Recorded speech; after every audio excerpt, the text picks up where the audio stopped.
Welcome to Scarify, where chilling tales lurk in the shadows and the only thing scarier than our stories is missing out on them.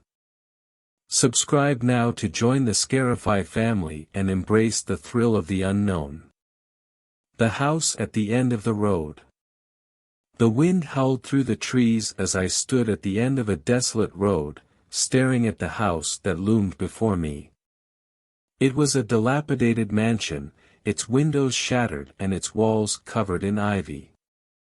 The stories that had circulated in town about this place had always sent a chill down my spine, but my curiosity had finally gotten the best of me. They called it the house at the end of the road, and it had been abandoned for as long as anyone could remember.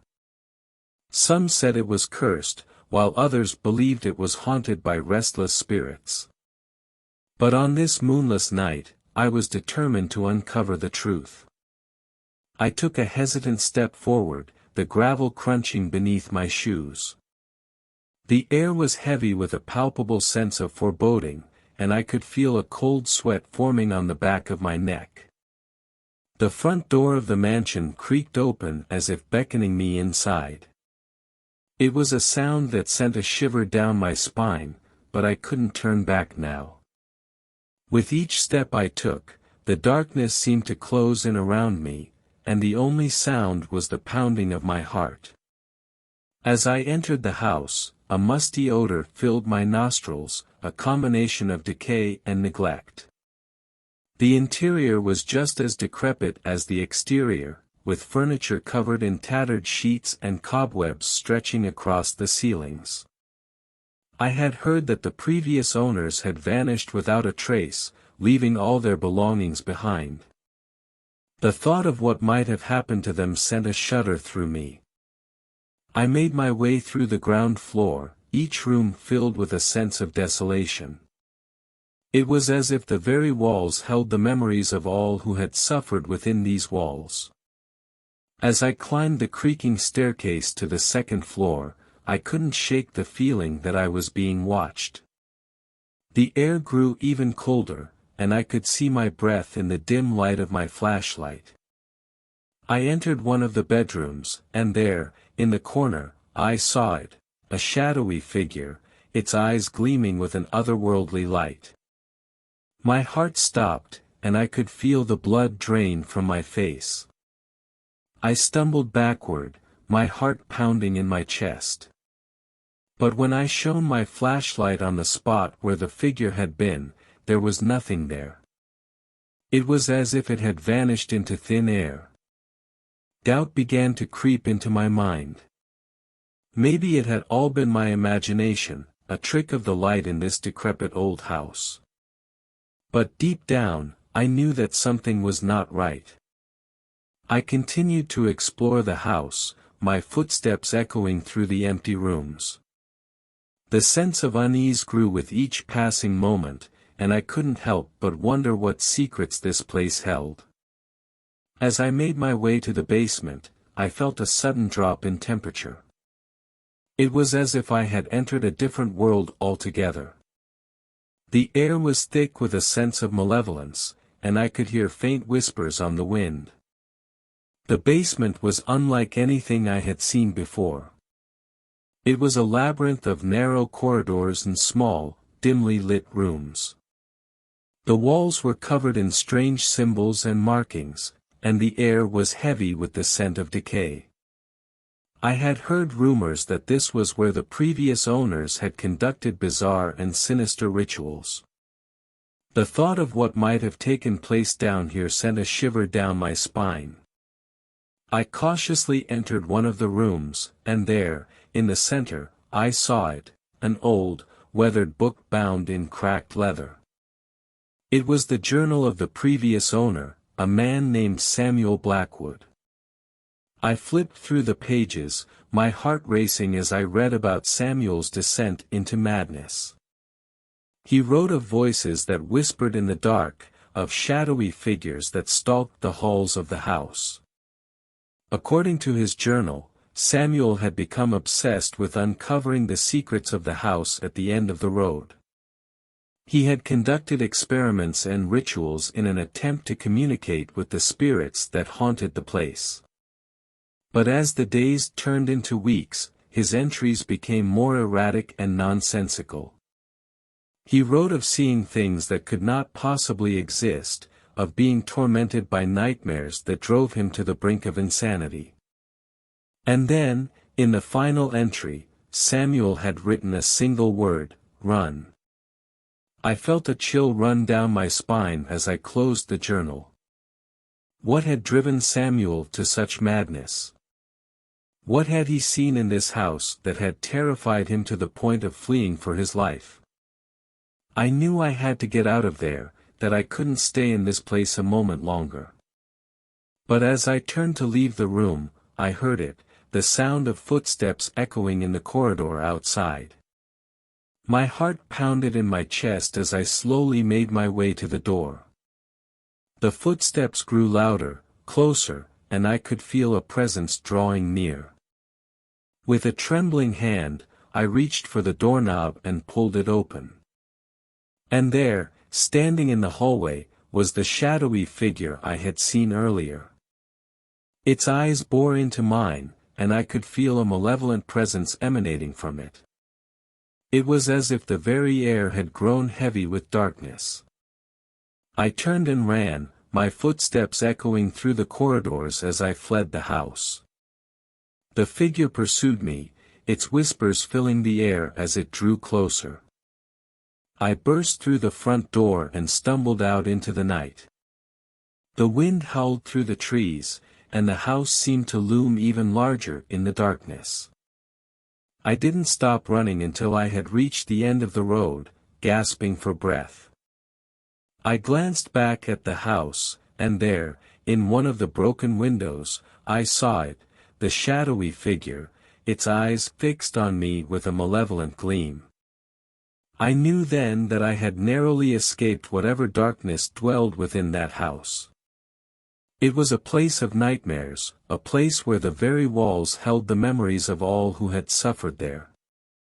And as I walked away from the house at the end of the road, I couldn't help but wonder what secrets it still held, what horrors lurked within its decaying walls, waiting for the next unsuspecting soul to come searching for answers. The haunting of Hollowwood Hall.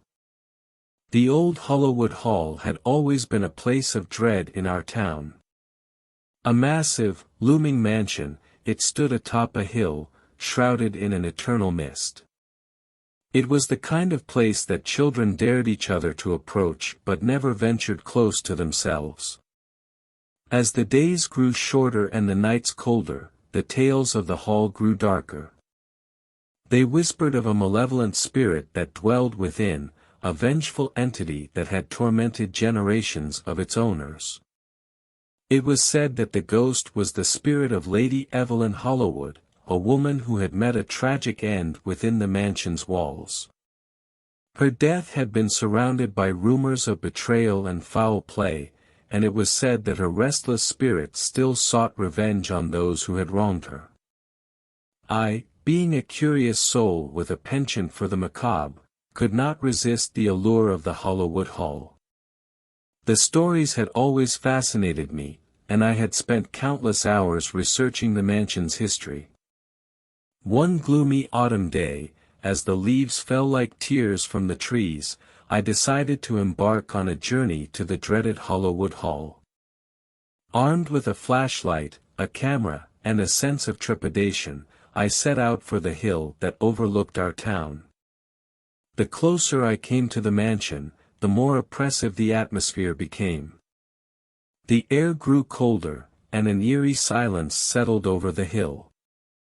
It was as if the very land itself recoiled from the mansion's presence. As I reached the wrought iron gates that marked the entrance to the estate, I couldn't help but hesitate. The mansion loomed before me, its windows like empty eyes, staring out into the darkness. But I had come too far to turn back now. With a deep breath, I pushed open the gate and stepped onto the overgrown path that led to the front door. The mansion's facade was in a state of disrepair, with ivy creeping up its walls and windows shattered. It was clear that no one had lived here for many years. I cautiously made my way inside, my flashlight cutting through the gloom.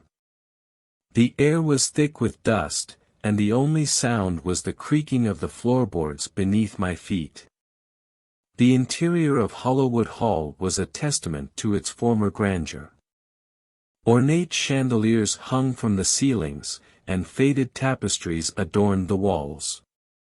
It was a place that had once been filled with opulence and extravagance, but now it lay in ruin.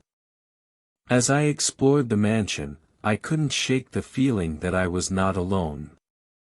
Shadows seemed to move in the corners of my vision, and I could hear faint whispers on the wind.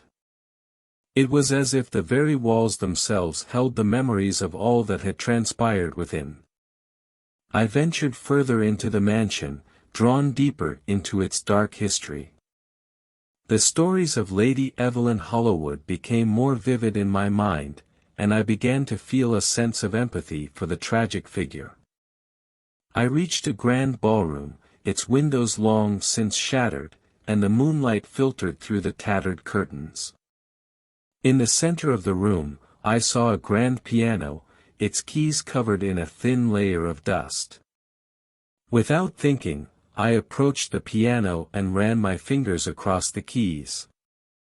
To my surprise, a haunting melody filled the air, as if the piano had a life of its own. The music seemed to come from nowhere and everywhere at once, and I could feel a presence in the room with me. It was a presence that radiated sorrow and longing, and I knew in my heart that it could only be Lady Evelyn Hollowwood herself. I spoke to the spirit, my voice trembling as I asked her to reveal herself. The room grew colder, and the shadows seemed to coalesce into a form. There, before me, stood a woman in a flowing white gown, her hair cascading down her shoulders.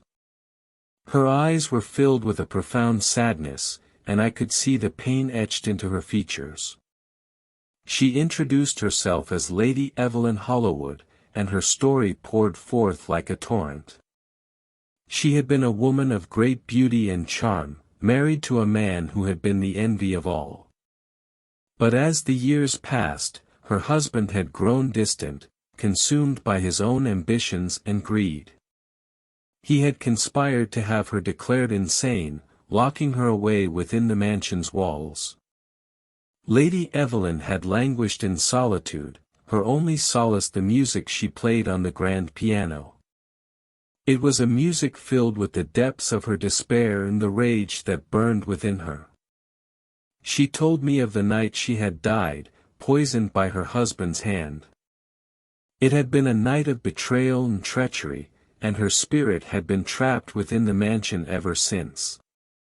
As she spoke, I could feel a deep sense of sorrow and anger welling up inside me.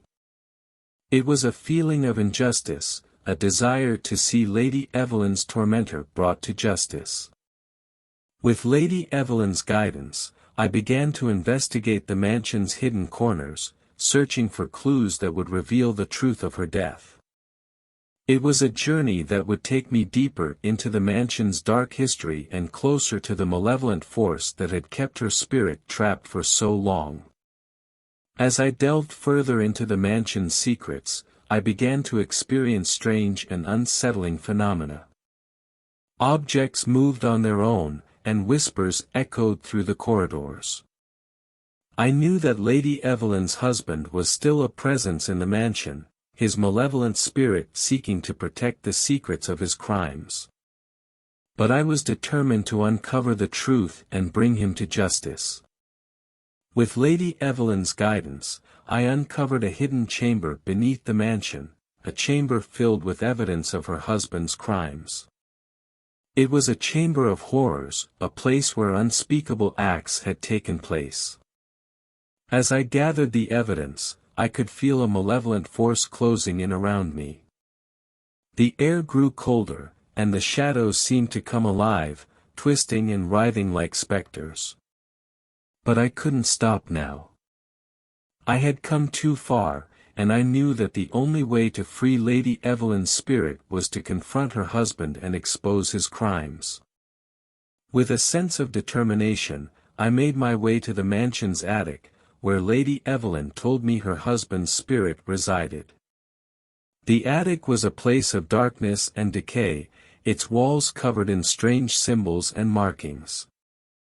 As I entered the attic, a sense of malevolence washed over me, and I could feel a presence drawing near. There, in the center of the room, stood a figure, a shadowy figure with eyes filled with hatred. It was Lady Evelyn's husband, his spirit twisted and warped by the darkness of his crimes. He had come to protect his secrets, to ensure that Lady Evelyn's spirit would never be free. But I was not alone. Lady Evelyn stood by my side, her spirit glowing with a fierce determination. The Whispering Forest.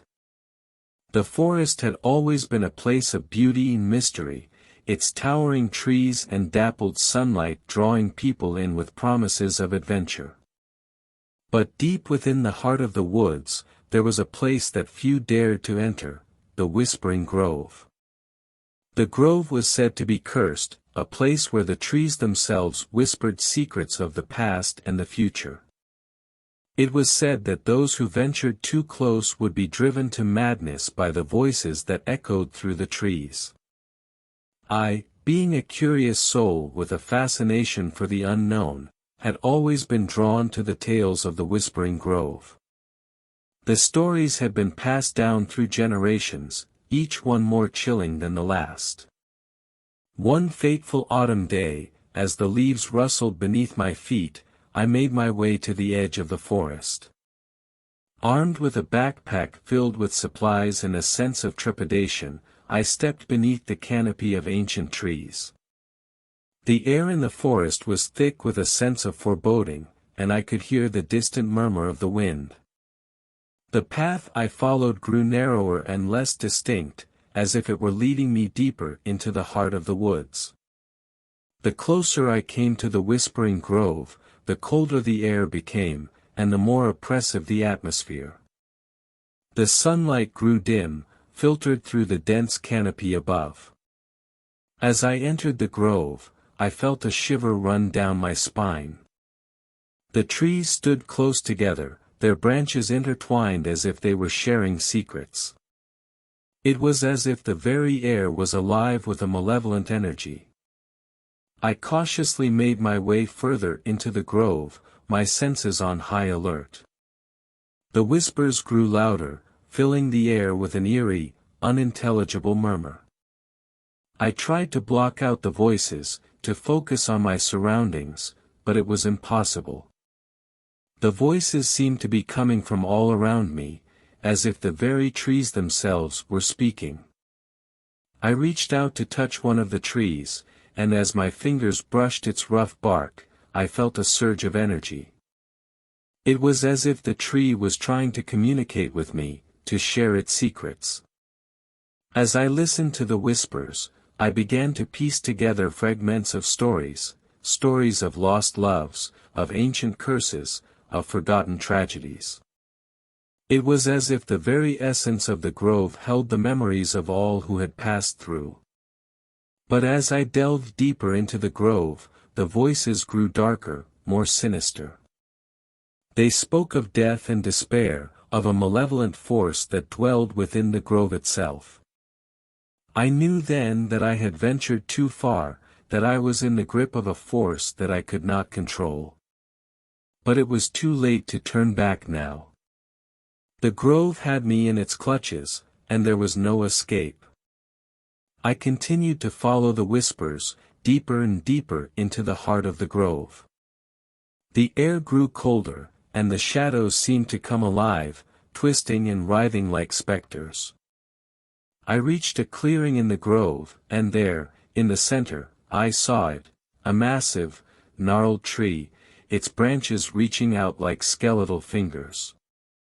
It was the source of the whispers, the heart of the malevolent force that dwelled within the grove. I approached the tree, my heart pounding in my chest. The whispers grew louder, filling the air with a cacophony of voices.